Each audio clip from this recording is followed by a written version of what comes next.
Olá, meu querido amigo, minha querida amiga, que bom ter você aqui para nós estudarmos mais uma vez a lição.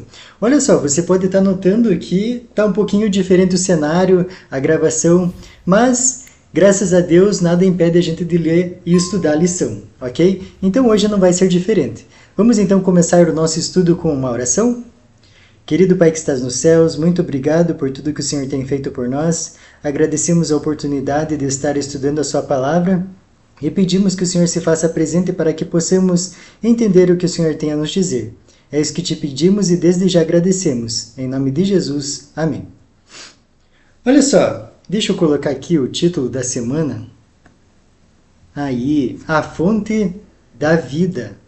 Olha só que legal, esse tema que a gente estudou essa semana veio falando claramente de Jesus, né? A gente está, ao longo das semanas, estudando tudo o que João falou sobre Jesus.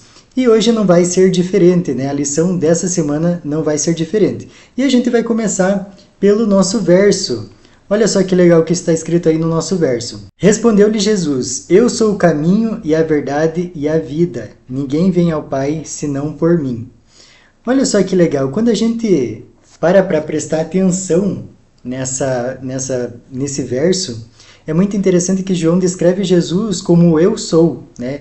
E a gente viu várias vezes aí, tanto estudando o Pentateuco, né, várias vezes em que Deus se mostra ou se revela para alguém falando eu sou. E aqui na parte da introdução de sábado, ele fala justamente sobre isso. Essa maneira de Deus se revelar dizendo eu sou é inconfundível, né? Quando você ouvir o eu sou, você já remete a Deus. E é interessante que eu queria fazer até uma analogia.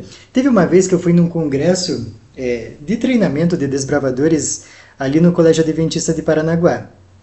E aí uma mulher estava questionando um carinha que estava passando as aulas lá, fazendo alguma coisa, e aí ele falou assim: irmã, não se turbe. Olha só, no comum é muito raro alguém usar essa expressão, não se turbe, né? E aí quando eu vi isso eu fiquei fascinado, sabe? Eu levo isso para a vida. Por quê? Foi uma frase que ele tirou da Bíblia, né? Por o que eu falei já, né? Não é muito comum de usar essa frase. Então, quando Jesus se apresentava às pessoas como eu sou, era inconfundível para eles. Assim como eu não duvidei de que ele tinha tirado da Bíblia essa frase, as pessoas que ouviam Jesus falando isso também remetiam lá a Moisés na sarça ardente, né? Onde Deus se revelou para ele falando eu sou, ok? Então, para a gente não ter dúvida. E olha só, o mais interessante é o que a gente pode ver agora no próximo verso, que diz assim: o verbo se fez carne. Olha só, eu quero que você preste atenção nesse verso. Deixa eu até colocar na tela. Olha só, o verbo se fez carne e habitou entre nós, cheio de graça e de verdade, e vimos a sua glória, glória como do unigênito do Pai. A gente, às vezes, tem tanto contato com esses textos bíblicos que não para pensar na dimensão do que ele significa, né? O próprio Deus encarnou para nos apresentar o céu, né? Nos apresentar a salvação, né? Morrer por nós. Olha o tanto de coisa que ele fez e mesmo a gente não merecendo, né? Não importa o quanto a gente faça, a gente não merece todo esse amor de Deus. No estudo de hoje, nós vamos entender um pouquinho mais da revelação de Jesus e o porquê que algumas pessoas rejeitaram ele.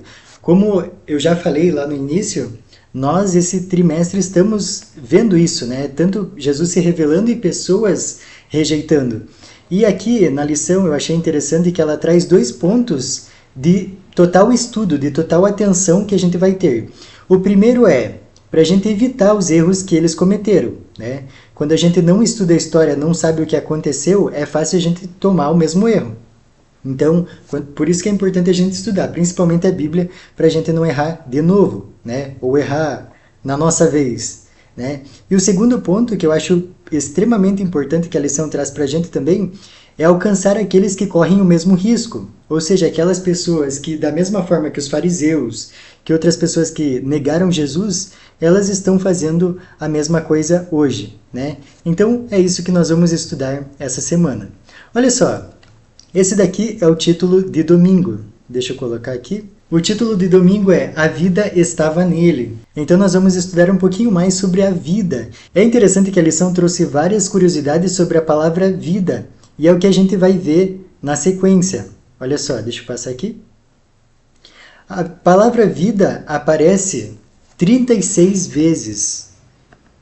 Então, olha só, quando a Bíblia está repetindo e várias vezes a mesma coisa, é sinal que tem alguma coisa importante aí, né? Então, vida, ela repete 36 vezes em um livro só. Isso representa 25% da palavra citada no Novo Testamento, tá? Então, assim, de tantas vezes que ela apareceu no Novo Testamento, 36 vezes, representando 25%, foi só no livro de João.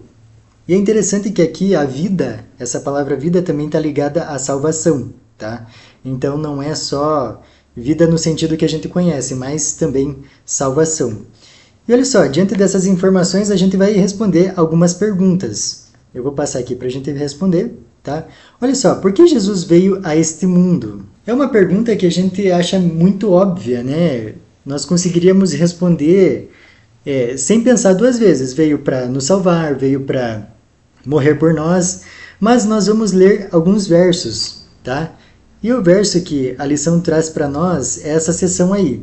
Então, João 1:29, João 3:16, João 6:40, que é interessante de a gente ler, tá? Então, eu espero que você esteja com a sua Bíblia aí, tá? Nós vamos estudar bastante a Bíblia e vamos começar pelo primeiro verso. João 1:29. É interessante também que você esteja com uma caneta para anotar esses versos, né? Às vezes a gente precisa deles e esquece, mas se tiver anotadinho, vai ficando na memória. Olha só, João 1:29 diz o seguinte: No dia seguinte viu João a Jesus, que vinha para ele e disse: Eis o Cordeiro de Deus, que tira o pecado do mundo. Então, olha só, mais uma forma aí de nós vermos por que Jesus veio até a Terra, né? Então, um dos motivos é tirar o pecado do mundo. O próximo verso é João 3,16, um pouquinho mais para frente. Esse verso é bem conhecido, né? Você talvez até já começou a falar ele aí. E diz assim: Porque Deus amou o mundo de tal maneira que deu o seu Filho unigênito, para que todo aquele que nele crê não pereça, mas tenha a vida eterna. Então, olha só, outro motivo, vida eterna. É muito interessante, né? João 6,40, um pouquinho mais para frente também. João 6,40 diz o seguinte: De fato, a vontade de meu Pai é que todo homem que vir o Filho e nele crer tenha vida eterna. E eu o ressuscitarei no último dia. Então, mais uma promessa feita por Deus a nós, né? Então, todo aquele que crê vai ressuscitar no último dia. Jesus vai ressuscitar, né? Então, olha só, é uma sucessão enorme de versos que falam do porquê que Jesus veio à Terra, né? Eu queria ler com vocês uma frase. Deixa eu passar aqui novamente. Olha só, essa frase aqui vai falar bem pra gente qual que é a nossa posição. Ele assumiu a penalidade que era nossa, para que pudéssemos ter a vida que era dele. Você consegue entender a dimensão, o que Jesus fez, o sacrifício dele por nós? Pense no lugar que ele estava. Olha só, um lugar celestial, sem nada de pecado, sem nada de dor, sem nada de tristeza, sem uma lágrima, mas ele veio aqui nesse mundo escuro, tenebroso, né, justamente para morrer por mim e por você. E hoje a gente não dá muito valor, infelizmente. Muitas vezes nós fazemos o mínimo por Deus e já pensamos que é o máximo. Então, isso é uma forma de a gente repensar o que nós temos feito. João 10,10 vai falar para nós que Jesus quer que seus filhos tenham vida e vida em abundância. Nós, meros pecadores, não conseguimos dimensionar o que é uma vida em abundância, né, que Deus promete para nós. E é interessante que ali Jesus fala para os seus filhos, né? E aí eu queria te perguntar, todo mundo que está na Terra é filho de Deus? Às vezes é fácil sair respondendo as perguntas da Bíblia, né? Ou perguntas assim espirituais. Mas vamos refletir um pouco. Será que todo mundo na Terra é filho de Deus? Olha, tem um verso que vai descrever para nós isso com propriedade, que está lá em João 1,12. Então, primeiro capítulo, versículo 12. Olha só o que esse verso vai dizer. Versículo 12 diz assim: Mas a todos quantos o receberam, deu-lhes o poder de serem feitos filhos de Deus, a saber, aos que creem no seu nome. Então aqui fica claro que os filhos de Deus são aqueles que creem no nome dele, que o recebem. Então todo aquele que não recebe é criatura. Todo aquele que recebe é filho de Deus. E aí, em que posição você está? É extremamente importante nós refletirmos nessas perguntas, né? Porque vai dar um panorama da vida que nós estamos levando. ok? Então vamos continuar nosso estudo? Vamos ler então a história que a parte de domingo traz para nós, que está lá em João 6, do 61 ao 68. Então eu vou passar aqui na tela e você pode acompanhar na tela ou na Bíblia. Mas Jesus, sabendo por si mesmo que eles murmuravam a respeito de suas palavras, interpelou-os. Isto vos escandaliza? Que será, pois, se virdes o Filho do Homem subir para o lugar de onde primeiro veio? O Espírito é o que vivifica, a carne para nada aproveita. As palavras que eu vos tenho dito são Espírito e são vida. Contudo, há descrente entre vós. Pois Jesus sabia desde o princípio quais eram os que não criam e quem o havia de trair. E prosseguiu, por causa disto é que vos tenho dito, ninguém poderá vir a mim, se pelo Pai não lhe for concedido. À vista disso, muitos dos seus discípulos o abandonaram, e já não andavam com ele. Então perguntou Jesus aos 12, porventura quereis também vós outro retirar-vos? Respondeu-lhe Simão, Pedro, Senhor, para quem iremos? Tu tens a palavra da vida eterna. Então, olha só, essa aí foi a resposta de Pedro, né? Senhor, para quem iremos? Tu tens a palavra da vida eterna. É interessante a gente pensar como é a vida sem Jesus, né? Eu não sei se você já viveu essa realidade, mas ela é muito bem representada nos filmes. Quando vão representar uma família, geralmente nos filmes, sem Deus na estrutura familiar, ela é representada como o filho odeia o pai ou a mãe, o filho é irreverente, o casal se odeia. Geralmente é isso retratado, né? E eles, como eu disse, eles retratam muito bem uma família sem Deus, tá? E olha só Jesus pode dar sentido à nossa vida, né? Quando a gente não tem Deus, parece que a gente está num labirinto no escuro. Já quando a gente tem Deus, é como se a gente tivesse um mapa, né? Uma luz, uma bússola, para a gente caminhar nesse mundo. Então, esse termo vida eterna, que a gente viu ali que Pedro se referiu, né, às palavras da vida eterna, ela se repete também, assim como a outra palavra que a gente viu, a palavra só vida, né? Então esse termo vida eterna aparece pelo menos 17 vezes em João. Então, assim como eu falei lá no início, quando Deus repete várias vezes na Bíblia uma coisa, é para a gente prestar atenção porque é importante, tá? Então, olha só. Agora nós vamos para João 5,24. Vamos ver o que João 5,24 diz para nós? Em verdade vos digo, quem ouve a minha palavra e crê naquele que me enviou, tem a vida eterna. Não entra em juízo, mas passou da morte para a vida. Esse verso ele é bem claro, né? Eu acho legal que tem muitos versos na Bíblia que não tem margem para erro. Então ali disse claramente, né, que quem crê em Deus não entra em juízo. Ou seja, quem não crê entra em juízo. Nós precisamos escolher de maneira consciente nos entregarmos a Jesus. Por quê? Você se entregaria para alguém que você não conhece? Assim é o nosso relacionamento com Deus. Então, se a gente não passa um tempo estudando a Bíblia, tendo momentos de oração, vai ser muito difícil a gente confiar em Deus nos momentos difíceis, nos momentos de prova. Então, quanto mais você estudar a Bíblia diariamente, mais você vai ter confiança em Deus. Os problemas, eles vão ter o mesmo tamanho, só que a tua confiança em Deus vai ser bem maior, né? Então, isso é muito importante para a gente pensar, né? Como que está o nosso relacionamento com Deus? As nossas obras testificam da nossa fé. Se diante da dificuldade eu fico apavorado, é sinal que está faltando uma comunhão mais próxima com Deus. E aí agora eu queria ler uma frase com vocês. Deixa eu pegar aqui. Olha só. A salvação vem de Jesus, que, possuindo a vida eterna em si mesmo, a oferece gratuitamente a todos aqueles que, respondendo ao Espírito Santo, a aceitam. Então, olha bem essa frase. É gratuito, né? Se você pensar, se você for parar para refletir nessa frase, nós não teríamos dinheiro que pagasse tudo que Deus fez por nós, né? E graças a Deus que Ele oferece gratuitamente, né? Senão, seria muito difícil. Com esse pensamento em mente que você só precisa aceitar, eu gostaria de oferecer para você um estudo bíblico, tá? Deixa eu colocar na tela. Esse estudo que você está vendo aí é o Ouvindo a Voz de Deus, ok? Deixa eu pegar aqui também, só um minuto. Então, olha só esse estudo. Ele é bem completo, tá? Ele tem muitas lições, começa pela Bíblia Sagrada, né? Então, vendo a autoridade da Bíblia, segundo a beleza da criação, a origem do mal, o plano da salvação, fé, arrependimento e confissão. Então tem vários e vários temas que nós vamos estudando semana a semana para entender tudo que a Bíblia tem a nos apresentar. Então, se você quiser, basta deixar um comentário aqui embaixo que eu vou entrar em contato com você, ok? Então, seguindo com a nossa lição, nós chegamos na parte de terça-feira. Olha só que legal. Terça-feira o título é Crescer e Nascer de Novo. Quem que você lembra quando ouve essa frase? Então, a gente vai ver na Bíblia o que isso quer dizer, tá? Quais são os passos para eu me tornar um cristão? Vamos ver na Bíblia, então? João 1, 12 e 13. Mas a todos quantos o receberam, deu-lhes o poder de serem feitos filhos de Deus, a saber, aos que creem no seu nome, os quais não nasceram do sangue, nem da vontade da carne, nem da vontade do homem, mas de Deus. Então, qual seria a resposta da nossa pergunta? Crendo e permanecendo nele. Tá? Então não adianta se eu fiz alguma coisa lá atrás. Eu tenho que todo dia buscar a ajuda de Deus. Tá? A caminhada cristã, na verdade, é uma escada. A cada dia eu subo um degrauzinho. Né? Então nunca retroceder, sempre avançar. O interessante é que há um aspecto divino e humano ao se tornar um cristão. Por quê?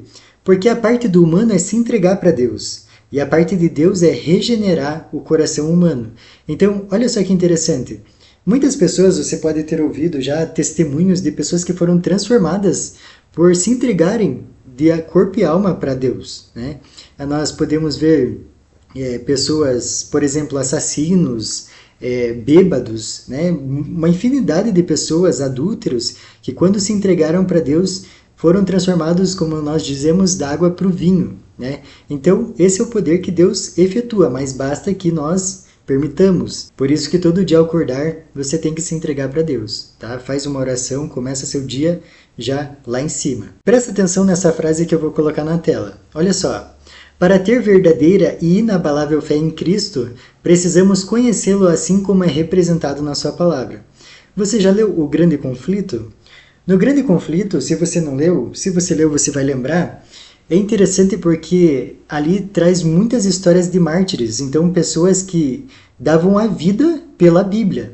Um exemplo que eu posso citar aqui é John Hus, Jerônimo, Martinho Lutero, né? Foram várias pessoas que, quando eles receberam a luz de Deus, nada tirava a convicção deles de que a Bíblia era o caminho a seguir. Então, é até interessante que você leia esse livro porque ele é espetacular, tá? Ele vai te dar convicção do que você crê. E com isso eu queria te fazer uma pergunta. Hoje, agora, se alguém te perguntasse sobre o que você crê, você conseguiria provar na Bíblia? Isso é muito importante da gente pensar porque às vezes nós estamos só ouvindo muito e indo pela ideia das pessoas, né? Mas a nossa base tem que ser bíblica. Então é importante que nós tenhamos essa base bíblica. Ok? Então, se alguém te perguntar, é interessante que você esteja preparado para responder, para você dar testemunho da sua fé, ou seja, a convicção daquilo que você crê. Então, agora nós vamos entrar na parte de quarta-feira, rejeitando a fonte da vida. Olha só, a gente tem que ter muito cuidado, tá? Porque o mesmo erro que eles cometeram lá atrás, nós podemos cometer hoje. E é muito fácil para nós julgarmos, né? Por exemplo, Judas, puxa, andava com Deus e fez tudo aquilo. Mas hoje a gente faz até pior. Então, muito cuidado ao julgar. Eu gostaria de ler com vocês um verso que está lá em Atos 17:30, tá? Isso vai dar um panorama de quando a gente recebe a luz da palavra de Deus, tá? E quando eu estou falando de luz aqui, é, por exemplo, alguma coisa que você fazia de errado, agora você viu na Bíblia, e o que você vai fazer? Você vai continuar com aquela ação ou não? Olha só o que Atos 17:30 vai dizer para nós. Ora, não levou Deus em conta os tempos da ignorância. Então, olha só, aqui na Terra, por exemplo, na infração de trânsito, se você não sabe o que uma placa significa e você infringiu, você vai levar uma multa, né? Mas aqui Deus fala para nós que quando a gente é inocente e não sabe o que fez, Ele não leva em conta. Mas a partir do momento que nós sabemos, nós temos essa luz, aí Deus começa a contar, que é o que diz ali na continuação do verso, né? Agora, porém, notifica aos homens que todos, em toda parte, se arrependam. Então, assim, a partir do momento que você sabe o que é para fazer e não faz, aí você está no caderninho. Eu achei o título bem pertinente para a gente refletir. Eu vou até colocar ele na tela de novo, porque, assim, é muito fácil nós julgarmos, assim como eu já falei de Judas, mas nós podemos citar os fariseus também, né? O povo no deserto, né, que reclamavam com Moisés, vendo os milagres. Agora, quantos milagres Deus fez na nossa vida e mesmo assim a gente rejeita ele. Como eu disse, a história se repete, então nós temos que estudar para não cair no mesmo erro. Tá? Nós vamos ler uma história muito interessante que está lá em Números. Tá? Números 13, a partir do versículo 23. Olha só, pega aí comigo na sua Bíblia. Deixa eu reproduzir na tela aqui para você acompanhar também. Então, Números 13, do 23 até o 33. Diz assim: Depois vieram até o vale de Escol, e dali cortaram um ramo de vide com um cacho de uvas, o qual trouxeram 2 homens numa vara, como também romãs e figos. Esse lugar se chamou o Vale de Escol, por causa do cacho, ali cortaram os filhos de Israel. Então, antes da gente continuar, eu gostaria de só comentar. Imagina que cena, né? Então, eles pegaram ali frutas que eram gigantes. Uma coisa que impressiona muito. Olha só a continuação do texto. Ao cabo de 40 dias voltaram de espiar a terra. Caminharam e vieram a Moisés e a Arão e toda a congregação dos filhos de Israel, no deserto de Parã, a Cádiz. Deram-lhes conta a eles e a toda a congregação, e mostraram-lhes o fruto da terra. Relataram a Moisés e disseram: Fomos à terra a que nos enviaste, e verdadeiramente mana leite e mel. E este é o fruto dela. O povo, porém, que habita nessa terra é poderoso, e as cidades muito grandes e fortificadas. Também vimos ali os filhos de Anak. Só para vocês entenderem um pouco, os filhos de Anak, os Anaquins, eles eram descendentes de gigantes, tá? Então, só para contextualizar a história aí. Continuando, os amalequitas habitavam na terra do Negueb. Os heteus, os jebuseus, os amorreus habitavam na montanha. Os cananeus habitavam ao pé do mar e pela ribeira do Jordão. Então Caleb fez calar o povo perante Moisés e disse: Eia, subamos e possuamos a terra, porque certamente prevaleceremos contra ela. Porém os homens que com ele tinham subido disseram: Não poderemos subir contra aquele povo, porque é mais forte do que nós. E diante dos filhos de Israel infamaram a terra que haviam espiado, dizendo: A terra, pelo meio do qual passamos a espiar, é terra que devora os seus moradores, e todo o povo que vimos nela são homens de grande estatura. Eu gostaria que você parasse um tempo e lesse o capítulo 34 de Patriarcas e Profetas, tá? Vai trazer essa história muito interessante, porque se você reparar bem, eles vieram contando das maravilhas daquela cidade, né, daquela terra. Viram os frutos, como era frutífero o lugar. Só que agora, quando eles desanimaram, eles falaram que a terra devora seus moradores, no sentido de a terra é seca, não tem comida. Então olha só a mentira que eles trouxeram nesse momento, né? E continua no verso 33. Também vimos ali gigantes, os filhos de Anak. São descendentes de gigantes, né? Então, como eu falei anteriormente, os Anaquins. E éramos aos nossos próprios olhos como gafanhotos, e assim também o éramos aos seus olhos. Era para desanimar? Muito provavelmente, mas eles tinham Deus do lado deles, assim como nós temos hoje. Quantos milagres eles tinham visto até ali? O Mar Vermelho, as pragas no Egito, né? A água saindo da rocha. Então, assim, eles não tinham que ter medo, justamente porque Deus estava no meio deles. E Josué e Caleb foram contra esses 10, né, que mentiram ali porque eles desanimaram. Então isso traz uma lição para nós. Como que está a nossa vida espiritual? Como a gente reagiria nessa situação? Será que nós estaríamos do lado dos 10 ou dos 2? Né? Isso é muito importante de nós pensarmos. Por isso eu digo, tenha fé. Eu não sei o que você está passando nesse momento, mas tenha fé que Deus está no controle da situação. Tá? Não desanime, persevere na oração. Vamos então para a nossa parte de quinta-feira, que o título é Condenação. E aí, quem que gosta de ser condenado? Infelizmente, a maioria das vezes são escolhas, né, que trazem uma condenação. Vamos então ver isso na Bíblia, lá em João 3, versículo 18. Então vamos voltar lá para João, que é o 4º livro do Novo Testamento, João 3, 18. Vamos ver o que esse verso diz para nós. Olha só, quem nele crê não é julgado. O que não crê já está julgado, porquanto não crê no nome do unigênito Filho de Deus. Então, olha só que importante da gente refletir aqui nesse verso, né? Será que a gente crê realmente em Deus ou a gente tem alguma dúvida? Aqui diz que aquele que não crê em Jesus, logo está julgado, ou seja, condenado, né? Que é justamente o título desse dia aí de quinta-feira. É um perigo rejeitar a luz de Cristo, porque nós ficamos à mercê de Satanás. Tá? Quando você não se coloca ao lado de Jesus, você está entregue. Né? Porque Jesus é o único que pode nos dar força para vencer Satanás. Olha só essa frase que eu acho muito pertinente de nós entendermos ela a fundo. Tá? Eu vou passar aqui. Quando os homens entregam o coração à incredulidade, colocam-se sob o domínio de Satanás, e ninguém poderá dizer até onde ele os levará. Eu quero que você até tire um print dessa tela nesse momento para você ler esse texto outras vezes. Tá? Isso é muito importante de a gente entender o que a incredulidade pode fazer conosco. Olha só o perigo. Esse texto foi tirado justamente do capítulo 34 do Patriarcas e Profetas, que foi essa história de Números que a gente leu, né, dos espias na terra. Então, olha só, quando os homens se entregam à incredulidade, ou seja, se desviam de Deus, da luz que Ele nos dá, Satanás ele pode levar essas pessoas a um lugar onde que elas nem imaginam. A gente não tem dimensão do potencial do estrago que Satanás pode fazer na vida de uma pessoa. Então é muito perigoso nós termos a dúvida no coração. Por isso que é importante, diariamente, nós estudarmos a palavra de Deus. Tá? Então, busque um horário de dia, de noite, mas o principal é comece o dia com Deus. Né? Isso é primordial para a gente não cair nas ciladas de Satanás. Ok? Então, não esqueça desse texto. Tá? Volte ali, tire um print para você ter sempre aí armazenado e você não esquecer o que nós lemos aqui. Vamos então para o nosso estudo adicional? Eu tenho uma frase aqui que eu achei muito boa para nós lermos. Olha só. Cristo foi tratado como nós merecíamos. Tudo que ele sofreu era para nós sofrermos, né? Para que pudéssemos receber o tratamento a que ele tinha direito.